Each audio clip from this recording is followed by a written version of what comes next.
Hello everyone, welcome back to Pakistani reaction. तो जी आज हम जिस वीडियो पर रिएक्ट करने वाले हैं उसकी भी हमें बहुत ज्यादा रिकमेंडेशन आ रही थी। टाइटल पढ़ लेते हैं, मीट गूगल बॉय कौटिल्या पंडित।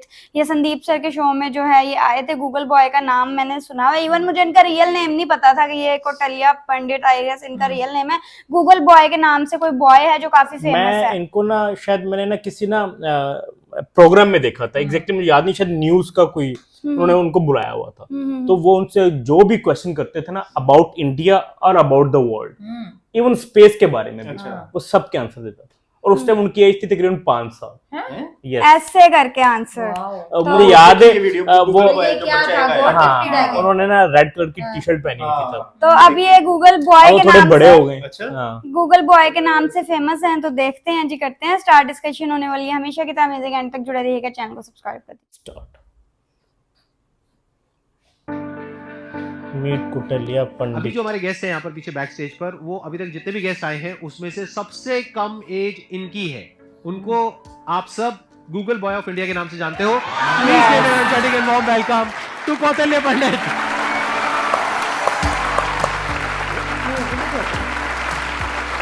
अरे अरे संस्कारी भी है। प्लीज बैठो। मैं समझे काफी आपकी एज कितनी है पहले तो ये बता दो। तो अभी करंटली आई एम 14 इयर्स जी। आपको पता है यहाँ पर जितने भी लोग आए हैं उसमें सबसे कम एज आपकी है अभी। लेकिन सर मतलब जितने भी लोगों से अब तक मैं मिला हूँ आपकी एज के, मतलब 40-50 साल के, 30 इयर्स के, आपके जितने भी शोज देखे हैं उनमें मेरे को तो सबसे कम उम्र के आप लगे हो।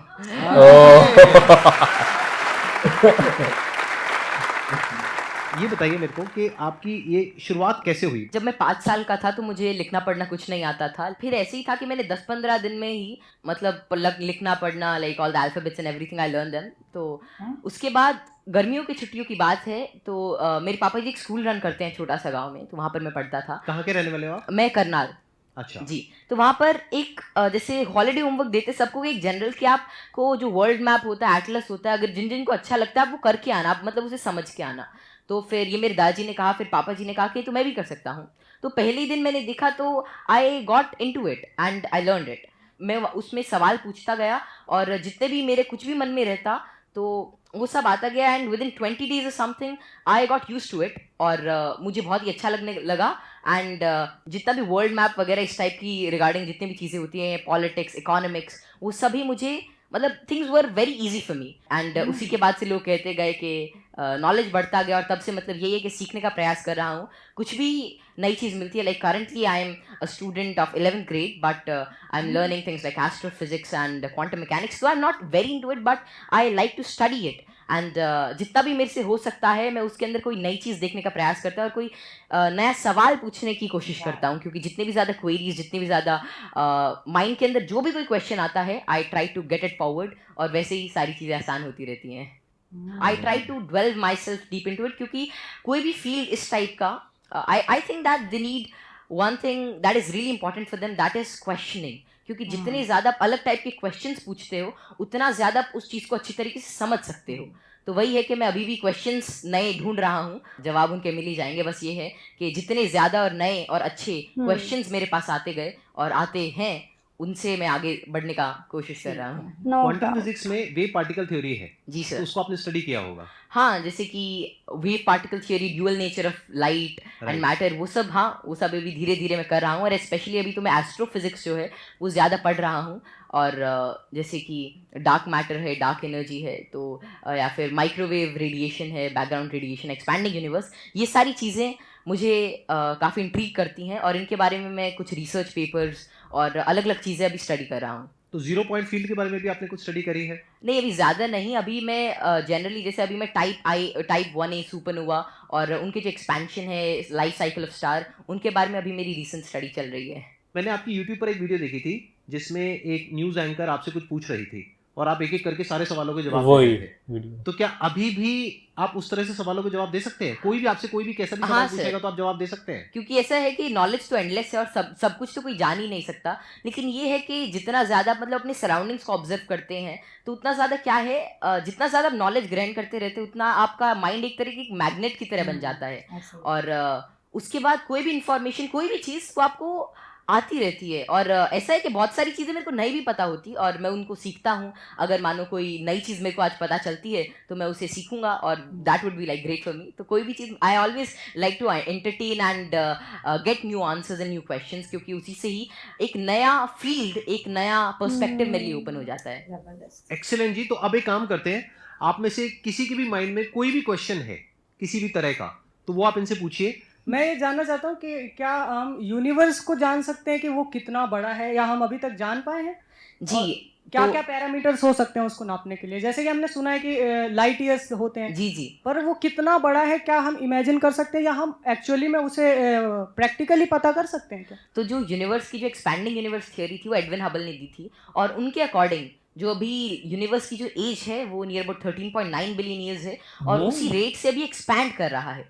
तो यूनिवर्स जो अभी हमारी थियोरी है यूनिवर्स के जो मोस्ट एक्सेप्टेड है, that is of expanding universe. अभी के हिसाब से हबल कांस्टेंट होता है दैट इज 65 मेगापास्कल। तो जो डिस्टेंस ऑफ यूनिवर्स है that is h times d, तो वही 13.9 बिलियन टाइम्स लाइट ईयर। तो इतना भी हमारा एक एस्टिमेशन है कि इतना यूनिवर्स हो सकता है। जैसे आपने इतनी सारी नॉलेज गेन कर रखी है, क्या आप भूलते नहीं है चीज़ों को, या भूलते हैं कब रिवाइज करते हैं? हम पढ़ते हैं तो हमें रिवाइज करना पड़ता है, अगले हफ्ते भूल जाते हैं, रिवाइज करने के आपके बाद साथ भी भूल जाते हैं। एक्चुअली ऐसे ही होता है ना? Yes sir. अगर आप किसी चीज़ को अच्छी तरीके से देख लेते हैं, उसे समझ जाते हैं, तो उसकी आउटलाइन आपके दिमाग में रहती है और फिर आपको उसे ज़्यादा रिवाइज करने की ज़रूरत नहीं रहती। तो वही है कि किसी भी चीज़ का कॉन्सेप्ट रहता है, तो अगर आपको वो समझ में आ गया तो information is just like, I think that information is not the main part.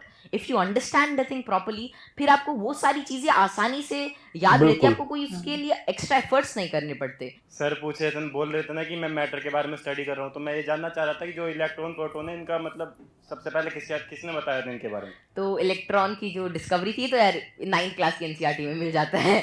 तो जो इलेक्ट्रॉन की डिस्कवरी थी वो जे थॉमसन ने करी थी, और प्रोटॉन जो मिला था वो रदरफोर्ड के एक्सपेरिमेंट से हमने डिड्यूस किया था।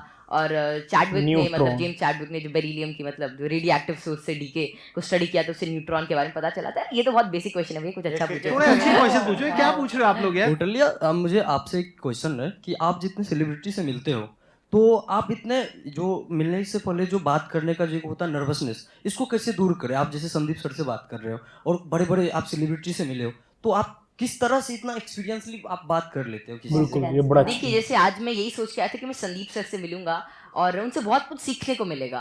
तो ऐसा तो है नहीं कि संदीप सर आएंगे और मेरे से पूछेंगे चल ये बता, और फटाफट अगर कुछ गलत बताया तो एक थप्पड़ मारेंगे, ऐसा तो होगा नहीं ना। मतलब प्यार से बात करेंगे और अपना आशीर्वाद देंगे, कुछ अच्छा नई चीज़ शेयर करेंगे। तो वही है कि आप मतलब एक फ्री एंड पे रहें, और जहाँ पर भी आप मतलब अपने से आप सच जो है वो एक्सपेक्ट करें कि अगर मैं कहीं से सच बोल रहा हूँ तो थिंग्स वुड गेट ईजी, और make it easy in your brain. और हर जगह से अगर आप कुछ अच्छा सीख करने की कोशिश करते हैं, ट्रुथफुल रहते हैं, तो आप में nervousness is just a state of mind, और ये बस चला जाता है जैसे मिराज। तो बस संदीप सर हैं आज है, आज इनसे बहुत कुछ सीखने को मिलेगा, आप सभी से आज कुछ बहुत कुछ सीखने को मिलेगा। तो आप ऐसा कुछ एक अपना परसेप्शन रखिए और फिर सारी चीज़ें आपके लिए आसान हो जाएंगी। मेरा ये क्वेश्चन है कि जैसे चंद्र ग्रहण लगता है, सूर्य ग्रहण लगता है, तो उसका कैसे पता लगता है कि वो कब लगेगा और किस टाइम में लगेगा, या कितना, उसका कैसे पता लगता है? ये तो पता है कि वो क्यों लगता है, बट इसका कैसे पता लगता है कि अब लगेगा, या कैसे, उसका क्या होता है? तो खैर ये जो टेक्नोलॉजी थी एस्टिमेट करने की कि कब सोलर एक्लिप्स, लूनर एक्लिप्स या कोई भी सेलेस्टियल मूवमेंट होगी, ये तो आज से मतलब कई हजार साल पहले ही डेड्यूस हो चुकी थी। और इसका रीज़न यही है कि ऑब्जर्वेशन से हम एवरेज टाइम निकाल सकते हैं। एक पैरेलैक्स एंगल आपने पढ़ा होगा कि उससे हम मतलब ये एवरेज स्पीड और एवरेज डिस्टेंस निकाल सकते हैं किसी भी चीज़ का, और उससे ही हम डिड्यूस कर सकते हैं कि कितना रेडियस है कि एक साल में इतना डिस्टेंस ट्रैवल करती है। फिर एपोजी, पेरेजी, फिर केपलर्स लॉ लगा के सेमी मेजर एक्सिस वगैरह निकाल के, तो उससे हम उसका डिस्टेंस यूज़ कर सकते हैं, और फिर टाइम पीरियड से हम we can actually deduce it. और एक नई चीज़ लूनर एक्लिप्स वगैरह के बारे में ये है कि जैसे जैसे आजकल क्या है, जो due to tidal forces moon हमसे हर साल 3 सेंटीमीटर दूर जा रहा है। हाँ। तो बहुत हजारों सालों बाद ऐसा होगा कि सन तो उतना ही रहेगा लेकिन चांद जो छोटा हो जाएगा, तो उसके बाद मतलब एक्लिप्स जो होगी वो जिसे आजकल टोटल होती है उतनी नहीं होगी।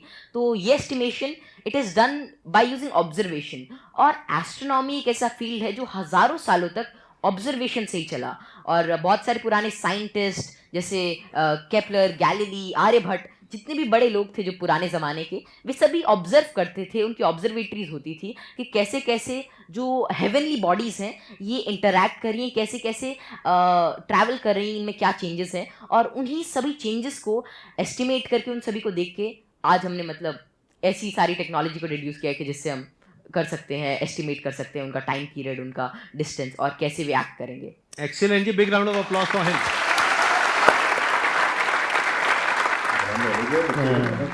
मैं ये पूछना चाहूँगा, जैसे यहाँ पर बैकग्राउंड हमारा होता है तो लोग कहते हैं कि इंटेलिजेंस जेनेटिक होता है, काफ़ी मतलब कि उसको बढ़ाने में बहुत ज़्यादा नहीं हम लोग कर सकते हैं, तो आपका इस पर क्या व्यू है कि इंटेलिजेंस, जैसे आईक्यू टेस्ट भी आप बार बार दोगे तो आपका आईक्यू का स्कोर बढ़ने लगेगा उसमें, तो आपका इसमें क्या कमेंट रहेगा कि इंटेलिजेंस के लिए आप क्या व्यू रखते हैं? ये ना बहुत इंटरेस्टिंग क्वेश्चन है जी सर। और मैं ये क्वेश्चन के आंसर से पहले एक बार, अगर आपके पेरेंट्स आए हुए हैं, आपके फादर हाँ आए हाँ, हुए हैं पापा जी यहाँ आए पर, हुए हैं। मैं एक बार उनसे भी कुछ बात करना चाहूँगा। एक बार उनको माइक दीजिए।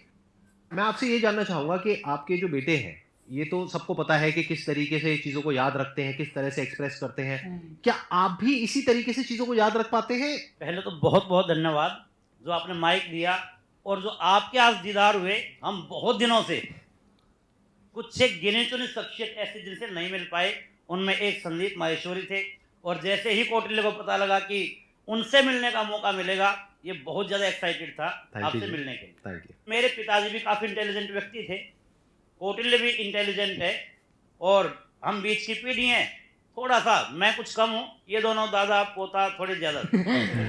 बहुत ऐसे बच्चे हैं जो मेरे से बहुत ज़्यादा इंटेलिजेंट है, मेरे को लगता है, जिनकी बात करने के ढंग से, जो इतने ज़्यादा, आपने छोटे बच्चों को देखा होगा, बहुत अच्छे अच्छे सवाल पूछते हैं, मतलब वे कुछ भी पूछ लेते हैं, और मतलब आपको लगता है कि अरे नहीं, ये तो इससे मतलब एज से बहुत ऊपर की चीज़ है, मतलब या तो आप किसी और मूड में होते हो, और हम उसे इग्नोर कर देते हैं। तो जैसे जैसे हम सवाल पूछते हैं, उतना ज़्यादा हमारे अंदर एक मतलब चीज़ों को जानने के लिए चाह रहती है, और अगर हम वो उस क्यूरियोसिटी को कर्ब नहीं करते हैं तो उतनी ही ज़्यादा मतलब वो बाद में सवाल पूछता है, उसके एक इंक्विजिटिव ब्रेन रहता है, और curiosity something that drives this intelligence, and I don't think that there is such a great involvement of IQ and genetics, लेकिन हाँ, अगर आपका मन है कि कोई चीज़ जानने का, कोई चीज़ करने का, then it's all about will power, और कितना आप उसमें टाइम डिवोट करते हैं, कितना क्यूरियोसिटी और इंटरेस्ट से काम करते हैं, because even Richard P Feynman said it really doesn't matter कि how much you know, but it matters कि आप कैसे चीज़ों के बारे में सोच रहे हैं, और कितना इन्फॉर्मेशन आपके पास है, कितना नॉलेज आपके पास है।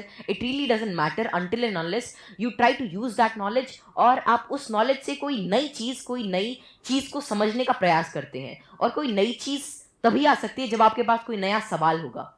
आपने बड़ी अच्छी बात बोली कि क्यूरोसिटी हम सबके अंदर होती है। जी सर। लेकिन होता क्या है कि घर में जाकर के हम उल्टे पुल्टे क्वेश्चंस पूछते हैं, जबकि क्वेश्चंस उल्टे पुल्टे नहीं होते हैं, सामने वाले को समझ नहीं आता है तो उसके लिए उल्टे हो जाते हैं, तो वो उसको चुप करा देते हैं। हाँ। बच्चे को चुप ऐसा करा होता देते हैं, है। वहीं पे उसकी क्यूरोसिटी मर जाती है, उसके बाद में क्वेश्चनिंग खत्म हो जाती है, हाँ। उसके बाद में वो रटना शुरू कर देता है। रटने में इंटरेस्ट तो आता नहीं है, तो ना तो अब रट पाते हैं ना समझ पाते हैं, बिल्कुल। दोनों तरफ से चले गए। तो अब मैं ये आपसे जानना चाहूंगा कि क्या बचपन में जब आपने क्वेश्चनिंग करी, इस तरह के क्वेश्चंस पूछते थे, पेरेंट्स शुरू में तो आपने अपने पेरेंट्स से पूछा होगा या अपने आसपास में जो लोग थे उनसे पूछे होंगे, जी। तो क्या आपको सपोर्ट मिला? क्या उन्होंने आपको एनकरेज किया, या उन्होंने भी आपको यही कहा कि क्या फालतू के क्वेश्चंस पूछ रहा है? नहीं, जैसे I think I was fortunate enough कि जितने भी मैं सवाल पूछता, कोई ना कोई मेरा जवाब दे ही देता था, और बात शुरू ऐसी होती थी कि मानो कोई घर पे कोई बात चल रही है किसी भी चीज़ को लेकर, मानो दे टॉकिंग अबाउट के एक इकोनॉमिक क्राइसिस है देश में, तो मैं उसके अंदर मैं सुनता रहता था, या कोई भी ऐसी चीज़ हो रही है, कोई स्पेस मिशन जा रहा है, मैं सुनता रहता था, मैं चीज़ों को ऑब्जर्व करता था, और वैसे ही मेरे जो भी सवाल आते, I was fortunate enough to get their answers, और मानो अगर मेरे को उसका जवाब नहीं भी मिलता तो मैं पूरे दिन उनसे पूछता रहता। तो एक तो मैंने भी कसम खा रखी थी कि जवाब तो चाहिए ही, तो मैं खाते हुए भी यही पूछता, नहाते हुए भी यही पूछता, और जो भी काम करता मैं मतलब मेरे दिमाग में वही रहता जब तक वो रिजॉल्व नहीं होता।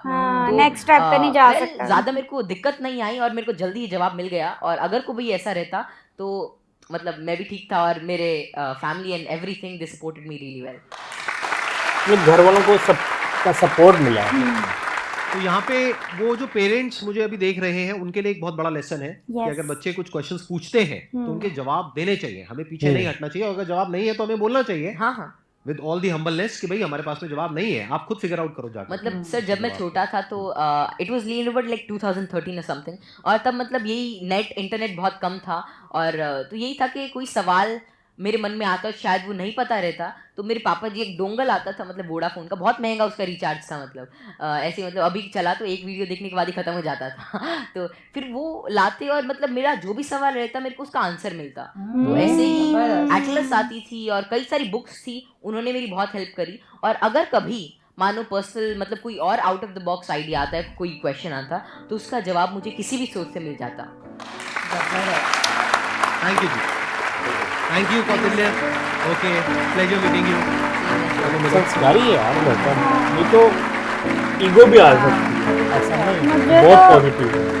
और मुझे तो उसका कॉन्फिडेंस लेवल इतना अच्छा लगा कि जितनी सी एज में वो जिस तरह बात कर रहा है, जिस तरह मतलब क्वेश्चंस के जो वो आंसर कर रहा है, जिस तरह संदीप सर के साथ वो बात कर रहा है, ओ माय गॉड, मैं तो फैन हो गई हूँ देख के। याद नहीं किया, हाँ, समझा है हर हाँ, चीज। और बात करने का इतना अच्छा तरीका, आंसर करने का इतना अच्छा तरीका। मैंने फर्स्ट टाइम कोई 14 इयर्स का लड़का कह लो या कोई भी इतना कॉन्फिडेंट इतना कॉन्फिडेंट और इतनी नॉलेज के साथ जो है ना, आपको देखो ना आंसर में उनको फिगर्स तक याद है, नाम याद है, बाकी ऐसे ही होता है नॉर्मली भी बच्चों को सबक याद कराया जाता है, वो याद हुआ उसके बाद खत्म हो गया। जब मैं पढ़ती होती थी तो मुझे सबसे मुश्किल मुझे टास्क भी, मैं लगता इसलिए था ये कह रही हूँ, कि जो नाम याद करना, किसने क्या डिस्कवर नाम किया और even आगे और numbering में जो numeric। याद है। सन जो एक होता है ना, कौन से सन में 19 बिल्कुल और ऐसे। फ्लाव फ्लाव, तो वो मुझे यार ना रट्टा लगा के ना किसी भी तरह ना वो मुझे याद नहीं होता था, सारे मिक्स हो जाते थे किसने क्या किया।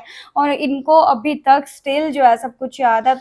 इन्होंने ना एक बड़ी अच्छी बात की बच्चे ने कि मतलब जब वो किसी चीज को मतलब याद करते हैं या कुछ उनके बारे में नॉलेज हासिल कर रहे होते हैं ना, मतलब वो ऐसा नहीं है कि मतलब अर्थ से जो मून का डिस्टेंस कितना है सन का, वो नंबर्स को नहीं याद रखते, मतलब वो उसकी थ्योरी को याद रखते हैं। मतलब हम समटाइम ऐसा होता है ना कि नंबर पे फोकस कर रहे होते हैं, उसने कहा कि मैं जब चीजों को ना रिपीट नहीं करता, मतलब रिवाइज नहीं करता, ये करेक्ट वर्ड है, तो वो क्या कहते हैं उसका आइडिया लेते हैं, कॉन्सेप्ट लेते हैं, मतलब उसके ये थ्योरी हो सकती है। आपने अभी एक बात की कि वो चीजों को वो रिपीट नहीं करते। आपने एक चीज नोट किया, जब वो बात कर रहे थे, आप पूरा उनका इंटरव्यू देखे, उन्होंने अपना कोई भी वर्ड जो है रिपीट नहीं किया। सही है, किसी भी बड़ी वो कॉन्सेप्चुअल क्लैरिटी भी बहुत ज्यादा हर चीज की नजर आती है। और मैं उनकी फैमिली को, उनके फादर को इतना ज्यादा मतलब मतलब मुझे बहुत ज्यादा अच्छा लगा कि उन्होंने इतनी ज्यादा जो है ना वो सपोर्ट उनको किया। और जब वो कह रहे थे कि जो जो पेरेंट्स से देख रहे हैं, तो मुझे लगा कि यार हम भी पेरेंट्स और हम देख रहे हैं, और सम टाइम बच्चों के साथ हम कर जाते हैं इस तरह से। मुझे ऐसा लगता है जैसे मतलब